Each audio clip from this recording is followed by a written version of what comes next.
I'm Kate Seeley of the Middle East Institute, and I'd like to welcome you to today's talk featuring Ambassador Raouf Adly Saad. He's visiting from Cairo to share the Egyptian government's views about the roadmap ahead for Egypt after an especially tumultuous past several months. But as Ambassador Saad has shared with me in other meetings, he's also here to hear the views from the Washington perspective, to hear from analysts, to hear from government officials, and to convey these views and concerns back to Cairo. And I welcome this opportunity for an exchange, for a dialogue, and we're very honored that he has agreed to join us today and to share his thoughts. As you know, many of you know, we have launched a program called the Arab Transitions Initiative with a focus on Egypt, and since April, we've been programming extensively, highlighting a range and diversity of voices and opinions from Egypt in an attempt to try to shed light on the very, very complex transitions taking place in Egypt, and also to underscore the fact that there are a diversity of voices in that country, and we welcome them all. Now, all of that said, today's exchange comes on a very grim day where a decision by authorities to break up the Morsi sit-in through using a security solution has led to many deaths and the spread of violence on both sides in Egypt. It is a day that raises many questions and concerns about the future of Egypt. It's on the minds of everyone here, and I'm sure Ambassador Saad will be addressing it today in his talk. He is an accomplished diplomat and civil servant, having served as ambassador to the Russian Federation and to the EU. He's held a number of other prominent positions in the Egyptian government, including as senior assistant to the Minister of Foreign Affairs and as assistant foreign minister for international economic relations. He's also been a member of parliament and served as chairman of the Foreign Relations Committee in the People's Assembly. Most recently served as a special envoy to Africa for the interim president, Adly Mansour. It is a real pleasure and honor to welcome you today, Mr. Ambassador, and I'd like to invite you to the stage.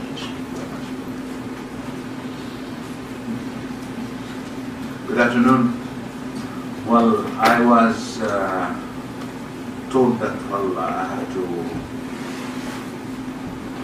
get prepared for bullets and bombs coming from everywhere, but I thought it's a good opportunity that we have to look at each other. We are not opposing numbers. We are just here, especially to meet the representatives of think tanks and civil society. Because we thought it's important that we will have open channels to deal with the very, very distinguished representatives of the civil society, particularly the Middle East Institute. In fact, had it been yesterday, the situation would have been very much, the discussion itself would have been very much different. The situation today is different. I know that everybody is having an impression, reaction. All of us are following the figures coming from here and there. So my advice, hold your breath. I mean, let's because what you may have heard from sources is different from what I heard. So we don't want to get to a kind of comparing notes. It's a little bit too soon to judge. But let's focus a little bit on what happened, on the past year. Just very briefly, because this is very important. Well, and I'll try to be brief in order to allow for discussions and nice questions, please. Not so I can answer nicely as well. And the 29th of June 2012, former President Morsi was elected democratically. And the Egyptian people, in spite of all kind of controversy that was surrounding these elections, and some allegations that there are some mistakes here and there, the Egyptian people had accepted that he is an elected president, and since we are starting a new democratic civil country, That was a rare experience in our history. We have to admit it. A real democracy, real elections, real civil, that was the first civil regime that is governing us since Nasser. So there was a kind of, I would say, a contract between the people and the president.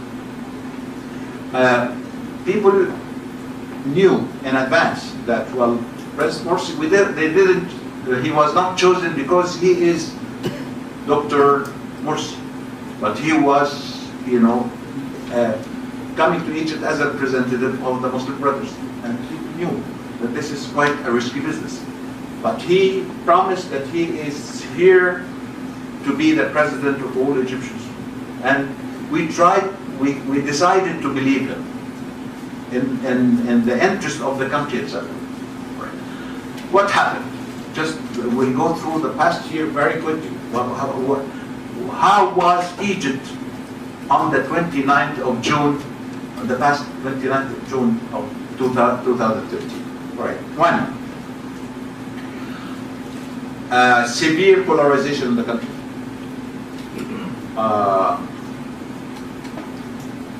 An environment of fanaticism, discrimination, exclusion, on religion basis. Not only between Muslims and Christians, but between Muslims and Muslims, between Sunni and Shia, between whoever is non-Muslim brothers and the Muslim brothers, no matter to which religion he or she belongs. For the first time, we found that that this kind of polarization is affecting the human relations between the people themselves. I mean, we found that the Egyptian behavior, which is very well known with tolerance and peaceful attitude, is changing. Second, complete absence of security.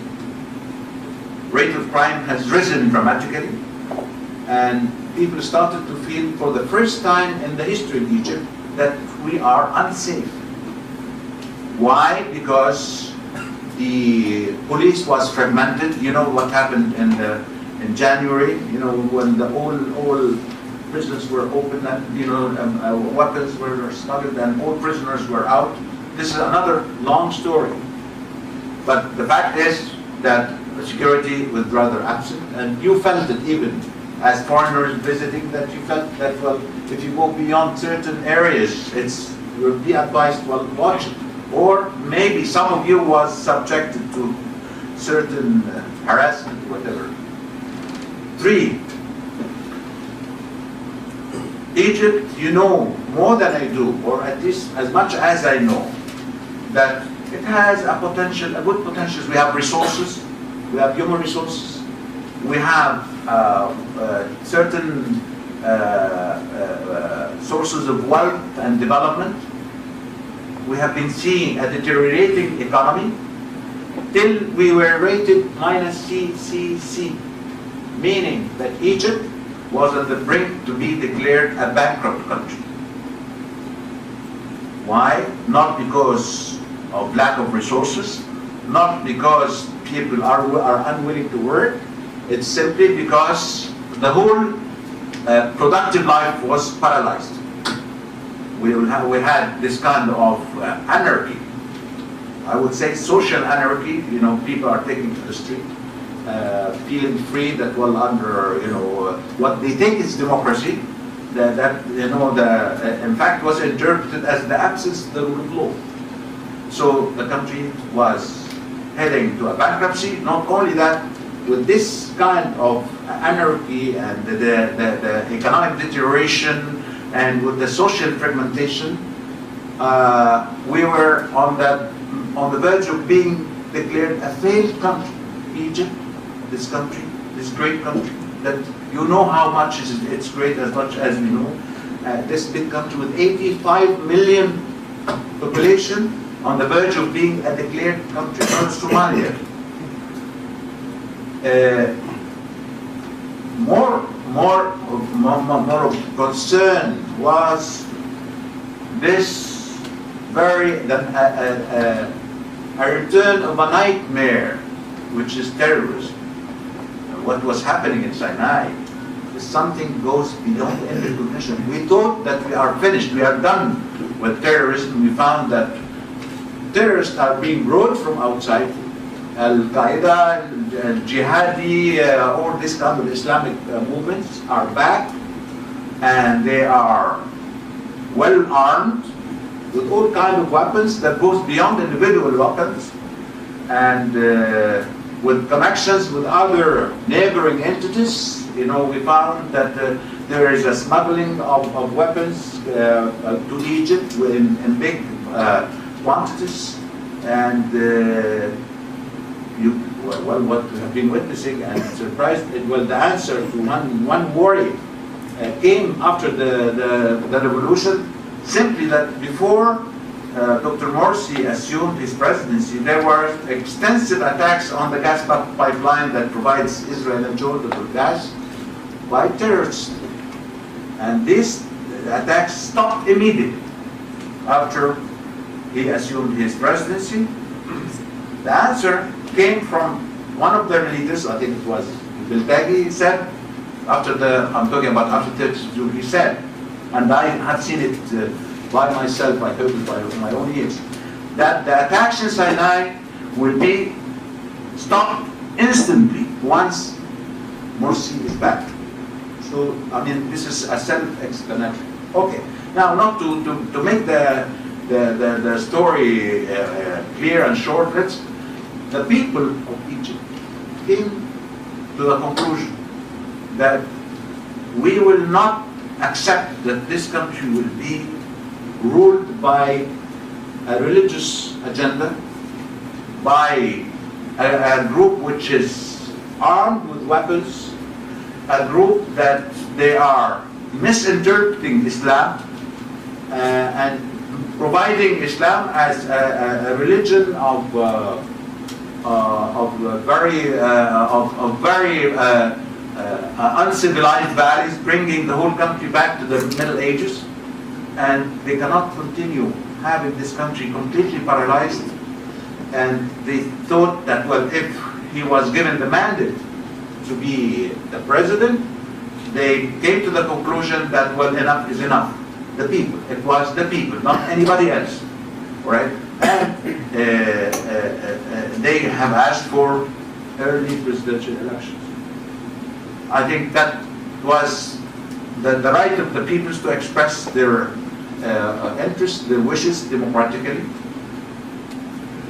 The situation was, was very clear that you are approaching a point where the people, the majority of the Egyptian people, are expressing their views of a change of the regime, and a regime that has waited for 80 years for such an opportunity. And the country they captured, they will not get, accept democratically the will of the people. So the confrontation was on the horizon. It was very clear that the confrontation is coming, and no matter what. So, being the only power, consolidated power in the country, I mean the military, felt that it is their responsibility to try to find a way out of this deep crisis. So that's why it gave all forces a chance, a week, in order to reach a compromise, a way out, politically a way out. And that week has come, no response, no answer, no reaction whatsoever. Another 48 hours, then came the reaction. What was the reaction? The reaction came from the former president himself. What was the reaction? He said, either me in power or blood. That was in the eyes, in front of the eyes of the whole world. So it was very clear that the choices have been decided, that either we contradict, or the people will accept that their wishes will not be listened to, or get into a bloodshed. So it was, the choice was either to wait for confrontation to take place and then to intervene, or to prevent this confrontation. This is what happened. And well, I know this long discussion whether it's a coup d'etat or a revolution. I mean, I think we are wasting our time in this. What happened, happened. Millions and millions and millions of people took to the street supporting the removal of the regime. But what's important, I think here, the point that you should focus on is, well, whether the military ruled or not, or took over or not. In fact, what happened, they did not take power for a single minute. And that what happened after this announcement, there was a meeting between all forces, including the Pope, including Sheikh Al-Azhar, the Grand Mosque, and with all political parties, including the Islamic party of Al-Nur, the Salafists. The Muslim Brothers were invited as a party to this meeting. They rejected, they didn't show up. Okay? So what happened? These political forces, they sat down, they drafted a roadmap that was implemented instantly from the minute one. Namely that, they appoint, according to the Constitution, the head of the Supreme Constitutional Court was appointed as interim president. Then a cabinet was composed, a technocrat. It doesn't include any representative from the military except the Minister of Defense, which is normal. Then already yesterday, the Constitutional Committee was composed.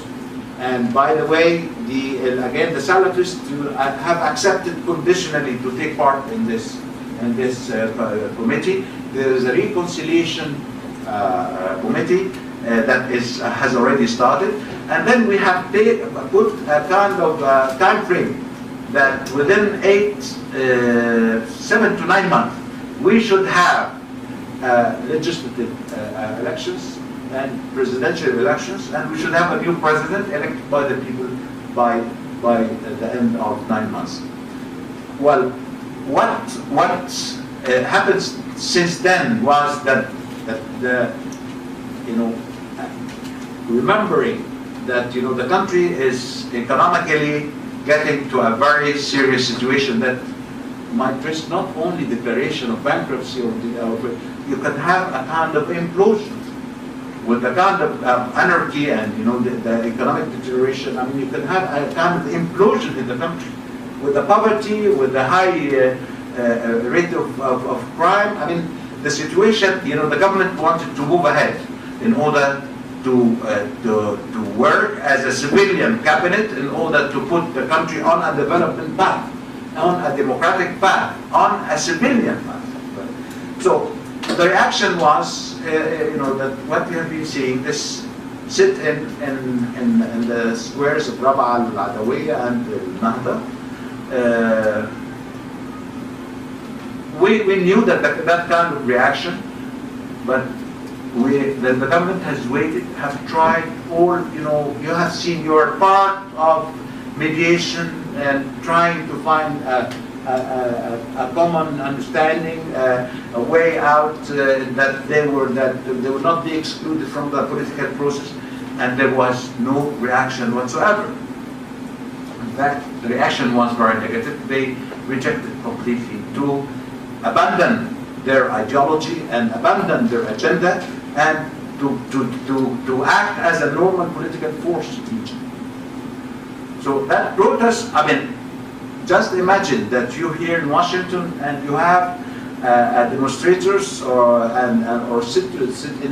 people sitting for weeks, occupying a large area which is becoming larger and larger, and all government forces are refraining from even coming close to them, because we know, one, that they are very well armed, and that I hope you have seen it today on the TV. tons of weapons are there, and in fact they are interested in having this kind of confrontation because they believe that this is in their favor. That is exactly the ideal situation that would convey their voice to the outside world that there is a real resistance, because for them, a quiet resistance is not enough. But to have a kind of confrontation and bloodshed, they don't care about blood, they don't mind. So, and meanwhile, there is a tremendous pressure from the people. They are asking the government to intervene. For how long? Knowing that no matter how long you wait, they will, if you keep quiet, they will invent any kind of problems and violations and confrontation, because it's not in their favor neither to keep quiet nor to reach a compromise, because for them this is a failure of their agenda. So I know that you'll ask about how that was the intervention took place. Well, we can discuss this matter extensively, but I'm talking about a more important situation, that a country, a big country with this big number of population is being a hostage. In fact, we were a hostage with a group of people who are occupying certain areas, paralyzing life, and imposing a real threat on the development efforts. No one single investor would come while seeing this sit-in everywhere. Not a single tourist will come to the country while feeling afraid of what could he be subjected or she subjected to. So the situation, I mean, I would understand that people would advise we should have been patient. Fine. For how long? Knowing that if you have become patient, they will never let you wait. I mean, they will go, and this is what happened. What happened yesterday, I think what is really important, and I want you please to listen to this. I mean, one is, the crowd was dispersed very peacefully in one of the El Nahda Square. Very peacefully. You know why? Because there were no weapons there. The weapons were accumulated in the big square where they started. Okay. But the moment the police intervened, what was the reaction? Apart from what's happening in the square itself, we found that throughout Egypt, attacks on the churches, they have attacked so far more than 20 churches, right? It means, and the government buildings, so on and so forth, it means that they are spreading anarchy. They want to distract the police from intervening. They are trying to defend or to attack the people everywhere. I was just on the phone with the people in Cairo, civilian people, not the government, and the people are so scared because they are attacking even the people in the street, right? For those who have been dispersed, they are attacking the people in the street. So we know that we are going through a very difficult moment. Very difficult moment. But this is a threat that has been hidden and then came from underground to the surface. And this is a very serious threat, not only to Egypt. In fact, if I'm not the one who would think for the United States, but for a group that is being religiously motivated with this kind of violent attitude, and with this kind of weapons that they are armed with, we'll have to see how that could help in combating terrorism. I mean, terrorism is now, we have seen them in Sinai, in one of the funerals, they are raising Al-Qaeda flags. This is, I mean, no country would accept and will listen to an advice, well, why don't you be patient? Why don't you use, I mean, in fact, what happened that we not only waited that long, and what happened is that, and I assured that all my colleagues yesterday whom I met, that they will never take the initiative to use weapons. And wait and see, to see what kind of casualties are that took place there. And I wish you have seen these tons of weapons that have been confiscated with them in Rabaa al-Adawiya Square. So we are going through a difficult moment, but we believe that even the coming few weeks and time, you know, would be rather difficult, but we are sure that with the popular support that we are having, with the popular determination that we'll have to go on as a democratic civil country, not a country that will be ruled by an agenda that will take us to the Middle Ages, that we deserve to be, we deserve democracy, we deserve development, we deserve prosperity, we deserve a friendly relations with all countries of the world. And here I come to the final point here. I know that there are some certain feelings here about, you know, a kind of difficult times that our relationship, I mean American-Egyptian relationship is going through. I think this is quite logical. And I'm one of the goals of being here, I'm here to listen, right? If you want to criticize me, go ahead. Well, you know, I'll try to stay alive. But we have, as friends, we know very much that, well, it's not only that the United States is the strongest power in the world. It's the only superpower and the super power in the world. I was ambassador in Russia, and even before I was in Moscow, Soviet Union, and I have seen how the world order has changed from bipolar to unipolar, and I know what the States means to the world, and that's different from any other country in the world. We know that, right? But we know as well that Egypt is that important to the United States. Not because you love us, although I wish you love us. We love you as well, but because there are interests. The Middle East is of great importance. I mean, it is a region, unfortunately, full of interests, full of resources, full of conflicts, full of problems, full of, I mean, the American presence is something, you know, indispensable in the region. And Egypt as well. Egypt is, you know, when I was in my tour in Africa, one of the presidents told me, if Egypt is broken, Africa's backbone is broken. I mean, they cannot, it's not because we are a superpower. Well, this is because we are what we are. We are in a region, we are geographically in the center of the world. We have, you know,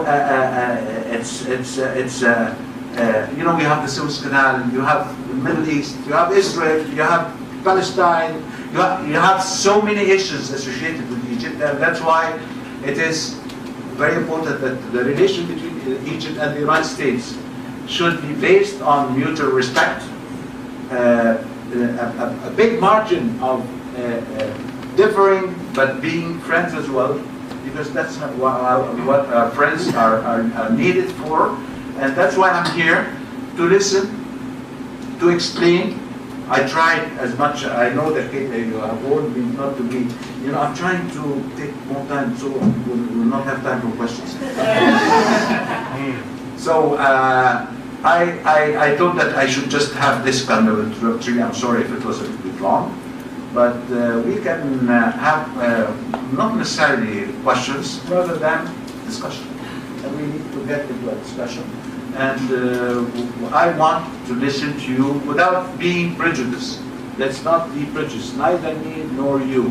Let's try to be logical and understanding, okay? Because it's among friends, it's not that we are picking on each other. We know, I said, we are in a difficult moment. Don't jump to conclusions. And I'm listening to your question. I see the beautiful lady is asking something. While you've been speaking, sir, Mohammed al-Baradei has resigned as vice president. Microphone, could you speak in the microphone, please? While you've been, while you've been speaking, sir, Mohammed al-Baradei has resigned as vice president.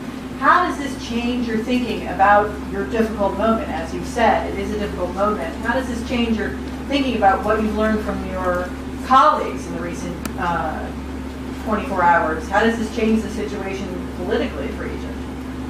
Well, for Mohammed Baradei, I mean, this is, he's free to do that. I mean, he is not in a full agreement with whatever action taken by the government. He has been asking for, peaceful means, so on and so forth. But there is the people, the voice of people has to be listened to, and the people have been asking that you have to bring this situation to an end. And it's not because only the people, but we want to have the country moving on. So, but it's not a disaster.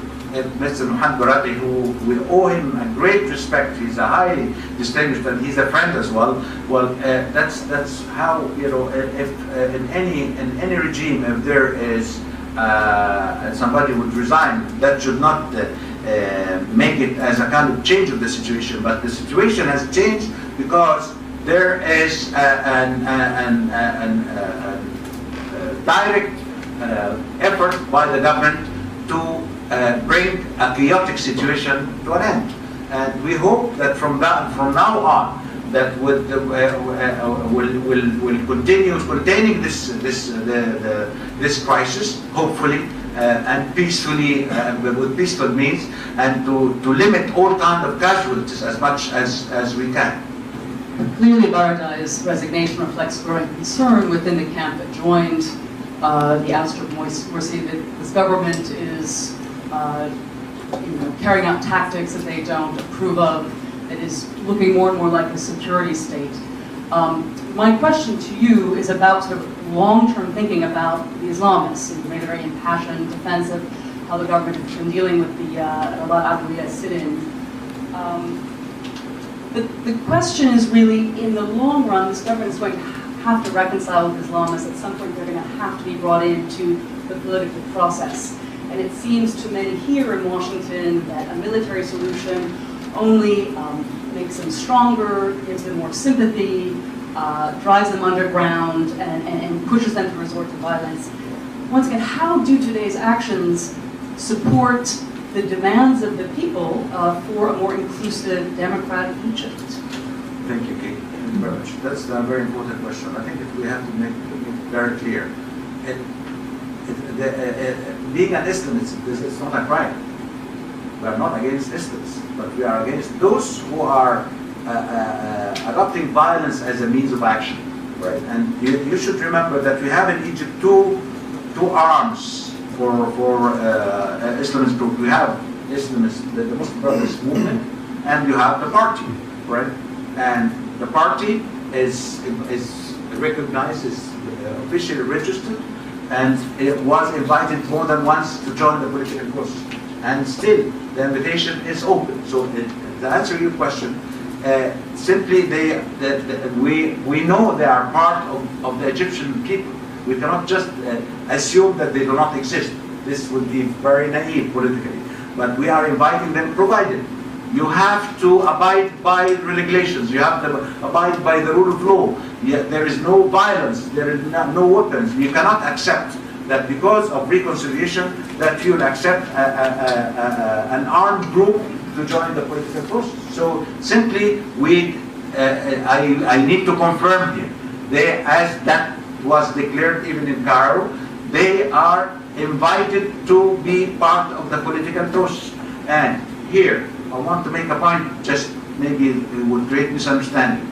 They say, we say that we'd like to have a civil government.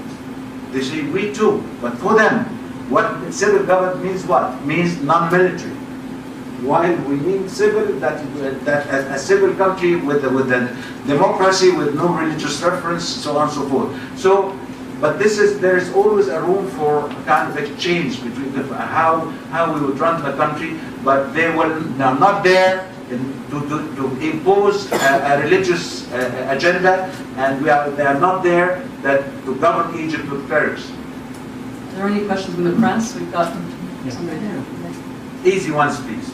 I'm afraid I can't make any promises on that. I know it's early days and the situation is still unclear, but there were credible reports of over 100 protesters dead. I know you said the country and the government couldn't wait forever for these protests to just die down or disappear, but do you not accept that surely it could have been handled in a better way? Well, I wish you can tell me, all right? I mean, if you wait for a month or more, or 5 or 6 weeks, all right, and with all kind of persuasion we are adopting, we are inviting them, and even William Burns, Lady Ashton, all kind of ministers here and there, talking to them. Although I personally think that was not the right approach. I mean, because that, in fact, and this is an important point I want to highlight here, that this kind of international attention, rather than it helps to get to a compromise or reconciliation, it gives them a sense of more support that will go on their own path rather than to listen to reason. So just see the scenario after the police has intervened in order to disperse the crowd. See the scenario, the reaction to attack different parts of the country. That means that they have a prepared plan, which was ready, that would have happened no matter when. So the situation is, well, I agree with you. Well, we wish that there was no intervention whatsoever, right? But the fact is, the country is paralyzed, and the country, you have 82 million or 83 million people are angry, and they are pressuring the government that we cannot live under this situation anymore. And you may listen to reports from here and there. I would assure you again that there is no one single initiative to shoot at the Muslim Brothers. Wait and see. Well, I know that we are getting reports from here, Al Jazeera and other, I know. But let's not jump to a conclusion, and we'll see. The figures that I'm receiving, according from official sources, is totally different from the ones they are declaring. And they are on the air everywhere. Haddad and others, they have a wonderful way of communication. But I tell you, had it been possible, that there is any other means to adopt in order to avoid any kind of confrontation, we would have done it. But in fact, we reached the moment that we had no choice. Any more media? Yes. Hold on 1 second, if you can speak into the mic. While you were speaking, the White House released a statement strongly condemning the use of violence against protesters, and also strongly condemning the return of the emergency law. What do you make of that troubling signal to you? I find it quite logical. Of course. I mean, I don't see that as something unexpected. And that's what I'm saying. You know, well, let's see. Well, let's better wait to assess the situation. But as a spontaneous reaction from what you can just witness, you know, or what you receive of news, it's a responsibility that the administration should make a statement. But that does not mean that we have come to that's a final position. Here, I would like to remind you that at the beginning of the revolution, the position of the administration was totally different, you know, from the one that was declared lately by Minister John Kerry, Secretary of State. So the situation is changing. But I don't want to take it as an offense. And I think we have to mature our relations that goes above this kind of spontaneous and emotional reactions. They made a statement, we listened to it, and we will have to respond. I'm trying to explain, but more explanations are needed till we see how we can together. You know, we know that the United States is interested to have a peaceful, democratic Egypt, and they want to help. And it's only normal that they are concerned and worried. We appreciate that and we respect that. We may differ on the kind of statement or the kind of judgment, but it's not against any kind of continuous understanding and communication between both parties. Can Can I just ask about the state of emergency that's been imposed? Because we know that that's something in Egypt with a great deal of history that was in place for years under President Mubarak. What's the thinking, the justification behind that? And do you really think that's a wise step to take? Well, let me tell you, not only you, but everybody, I mean, we have to stop talking about the past. We always compare with the past. We have a future. We have a revolution. Why don't you believe that we have a new Egypt and we are going through a difficult moment? So during Mubarak's time or whatever, this is something that used to happen, and the people didn't have a say in this. There is in the equation now, I want to stress this point. Don't take it in Egypt as only a regime or a government. Take people as people. Take Egypt as people. There is a new factor in the equation, the Egyptian people. And you have seen them, and you have even appreciated them. You have shown great respect to their revolution in January. We cannot understand why this appreciation was not similar in the 30th of June, but we know how much you appreciate the Egyptian people culturally, historically, and as civilized people. However, answering to your question, I was talking to my daughter now.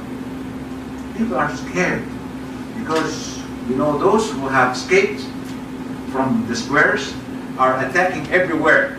They are attacking shops, attacking homes, attacking houses, attacking people in the street, and they are a kind of hysteric reaction. And that's why, in order to protect the people, you have to oppose it. We hate it. We don't like it. And I agree here that we have bad memories with this, right? But this is, you know, if that would happen, God forbid, in any other place, you know, that's the normal reaction for a responsible country. In order to protect the people, that you have to impose curfew. That's too much for 5 minutes. Thanks very much. Do you believe that the continued... my name is Kareem Foda, Muslim, an associate... You look very much Egyptian, don't change. So very much so.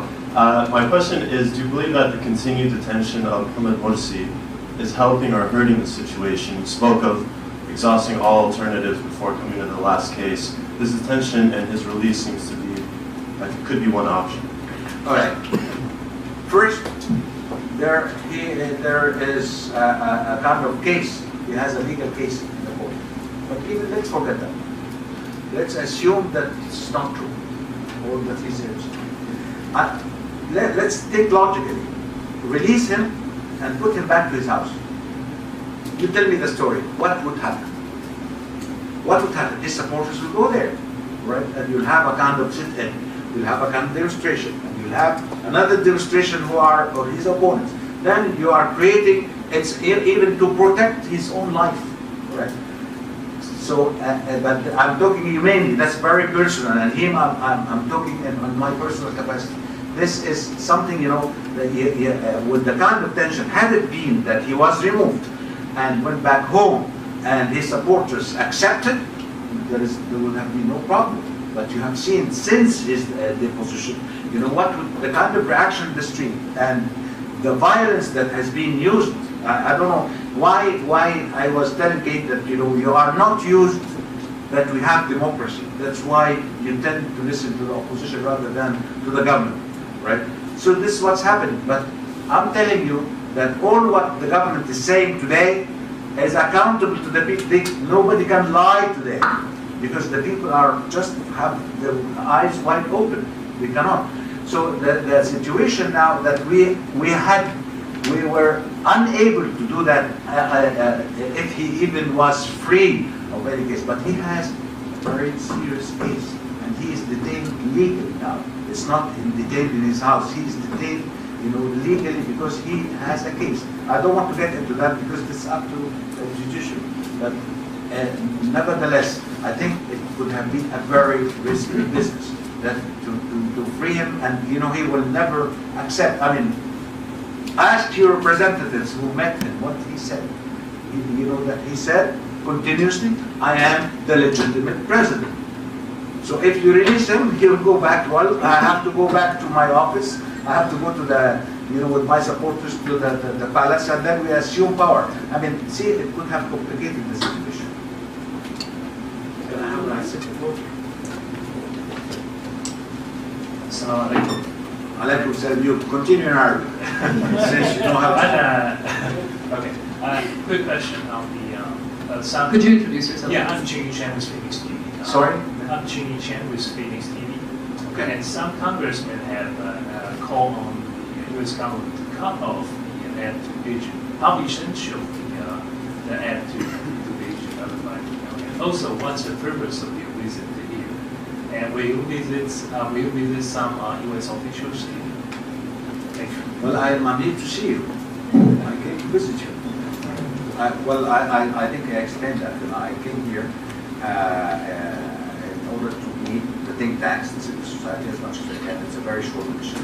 So it's very important to listen to you, because I'm coming back with information, with questions, with concerns, with criticism, with even sometimes bitterness. And it's very important. Of course, we have an ambassador here, and the embassy is very active, but still have a kind of face-to-face discussions like the one we have today is very important. That, well, tomorrow I'll be seeing, whether the Minister of Foreign Affairs or maybe the Prime Minister, just to tell them where we are, because U.S. is a priority for us. Aid. I have been advising my colleagues. This is an issue that is being extremely mishandled. Every time we have a misunderstanding, we hear you have to cut aid. Aid. Who said that aid is only in Egypt's interest? Why you keep using this as a stick, right? That, well, if you don't behave, if you are not a good boy, I'll hit you, I'll cut. Well, we feel very much offended about this kind of argument. I know the justification for this. I know that this is a means in certain borders, but this is not a way to undertake respectable relations between equal countries. Aid is not a charity. It's not a charity. You have to forget about that. It is a means for achieving interests of both countries. You need aid as much as Egypt needs it. So, and that's why I think, because the people are mature and logically and politically mature, when the vote was put to the Congress, they voted in favor of aid, because they know it's not because they like us. I hope they do. But nevertheless, because they know that this is in the mutual interest of both countries. Give the gentleman, because although he might be aggressive. Here. I'm Will Embry from Bancorp International. You noted Bill Burns' trip to Egypt in his meeting last week. Both sides, both General Sisi and the Muslim Brotherhood, have severely criticized the U.S.'s role. Do you think the U.S. does have a role in helping Egypt find some way to reconciliation, or should we stay out of it? I do, but it depends on what. Of course. I said U.S. is the U.S. It's not here to define. U.S. is the United States of America. And of course, their role is indispensable, but it depends. Again, why they criticized the role? That's the first part of your question. Because frankly speaking, the people, the moment they made the first statement made by the administration, the aftermath of the 30th of June, it's a shock for the Egyptian people, because they remembered how great was your position in the 5th of January, and they found that you have a totally different question, different position again, and that was a big disappointment. Okay, and because we cared, we had to criticize this. But you have to complete the story, because our statement has rather changed once John Kerry said, well, now we understand the situation. Now we understand that Morsi's regime was not democratic. Now we understand that it was the will of the people that we have to respect. So the whole situation has been changed. Now, I want just to discuss with you what you mean by reconciliation. When we talk about reconciliation, as if you are talking in a very normal situation between 2 or 3 or 4 political powers. In fact, and what you are talking about, it's between the majority of the country, all, I mean, executive power, the police, the army, the judiciary, the media, the government, the people are on one side, and the Muslim Brothers on the other side. Okay, when you're talking about reconciliation, as if that there is no revolution that has happened. However, I accept reconciliation on the assumption that you mean that we'll have to find a way now in order to include these. They are Egyptians, and they want them back as Egyptians who are taking part in the development of the country, but abiding by legal rules, by the rule of law, by human rights, by respecting minority rights, by respecting women's rights, by respecting the rules of the game. Mr. Ambassador, thank you for being here. My name is Jake Kell from Reporters Without Borders, and my question has to do with what are your thoughts on the situation for the media at the moment in Egypt and the harassment and violence they have faced, not just by pro-Morsi supporters, but also, as has been documented, by government security forces? Well, I didn't get it. You speak very quickly. So My can you say it in apologies. English? Yes. Of course, my apologies. There has been a great deal of violence and harassment of journalists, both by pro-Morsi supporters as well as by government forces who have been during the coverage of the situation. What are your thoughts on this? Well, this with regards to government forces. Well, let me tell you, if it's true, I condemn them. But this is really bad.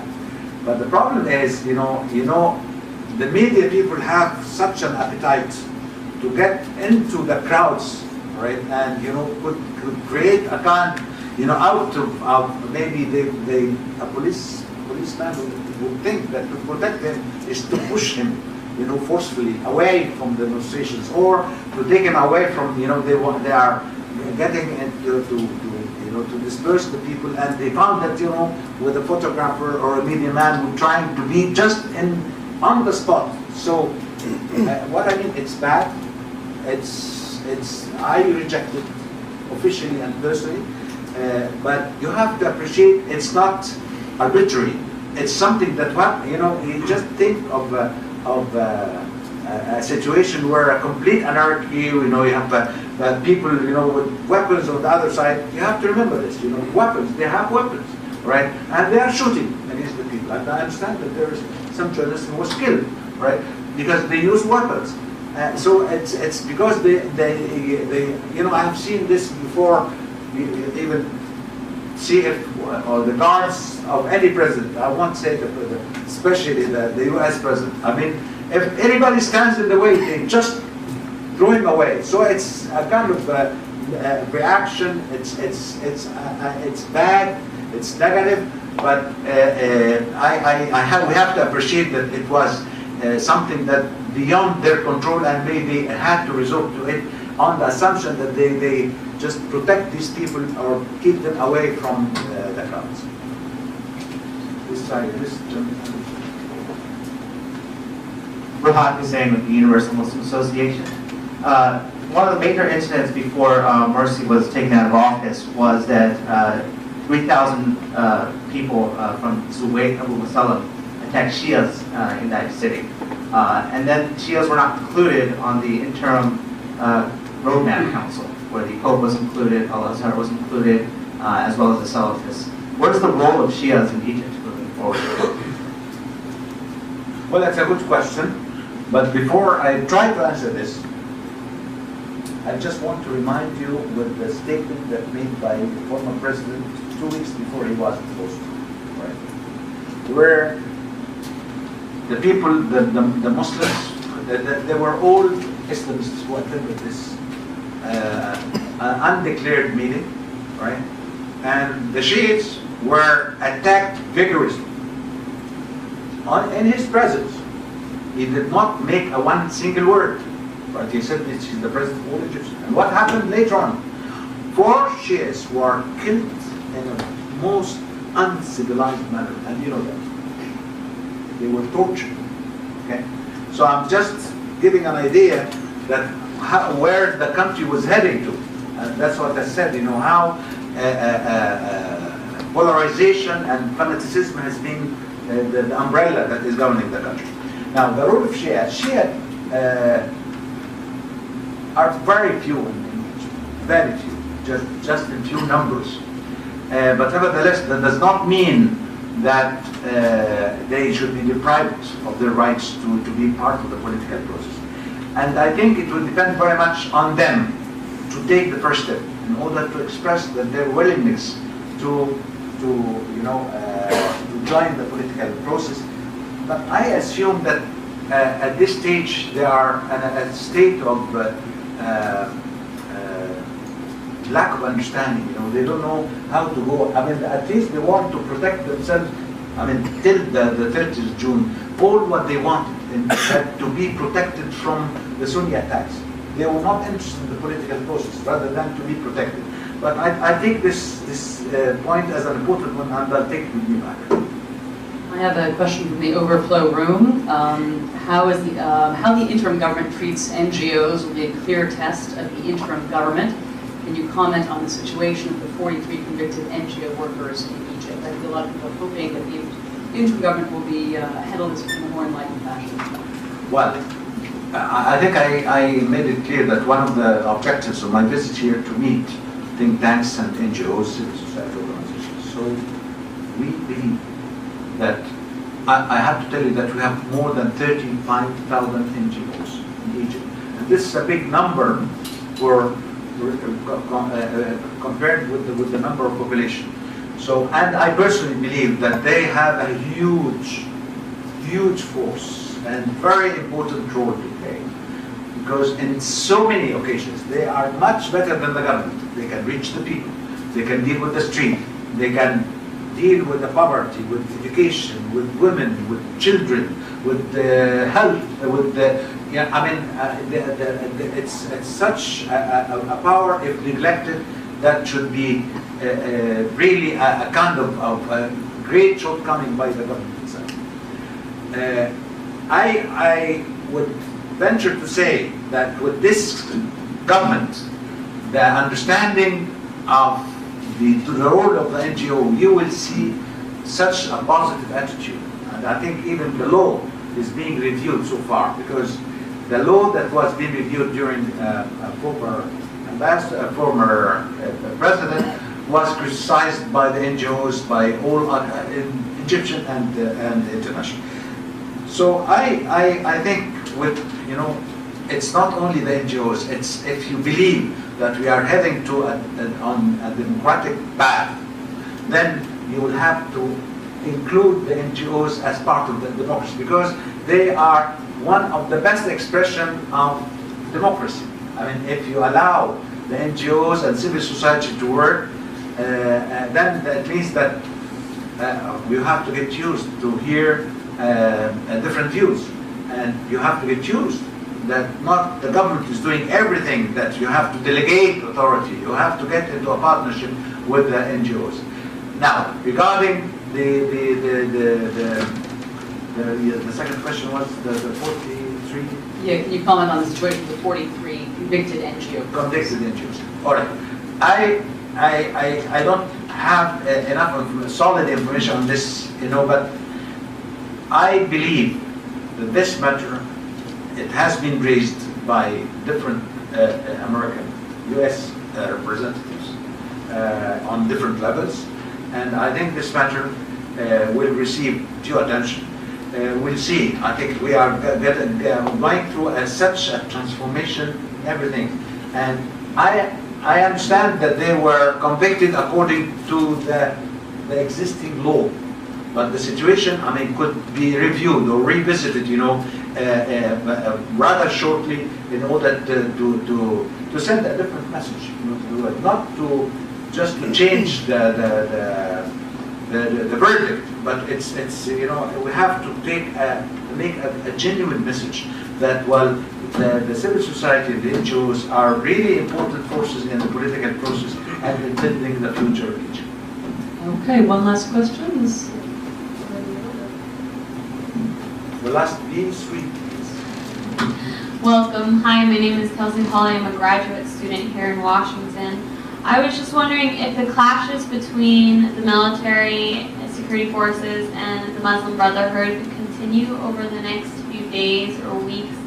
Does the interim government have an alternative plan to bring stability to Egypt so that there can be peace and so that the economy and jobs and regular life can proceed? Well, pray for us. Because we need because we hope. That's why a curfew was imposed, not because we have this a force of habit to have a curfew, right? It's in order to control the situation as soon as possible. Because what's happening now, their plan is that, as I said, to make a kind of explosion everywhere and to distract the efforts in order to fail, to let these efforts to fail. So we hope, and we hope as well. Again, I want to stress this message to you.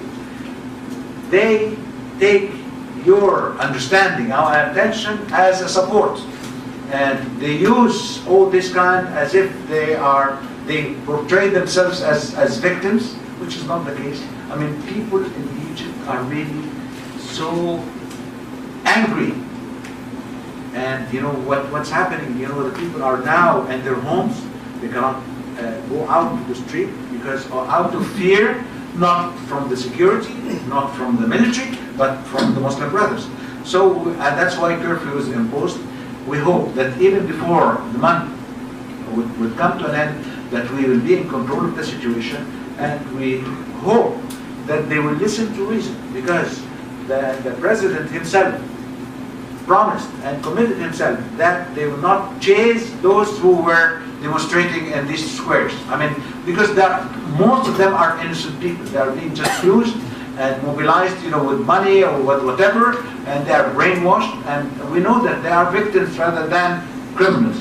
So I think from there on, with the kind of continuous disbursement of crowds, I think there will be a kind of open channels for dialogue with the leaders of the Muslim Brothers to see how we can contain this situation. Well, you didn't get as many bullets as I thought you would get, but I think what you got from today is a lot of concern about the crackdown and the future of Egypt. If you could convey that to Cairo, we would appreciate it. Thank you so much for all your time. Thank you very much.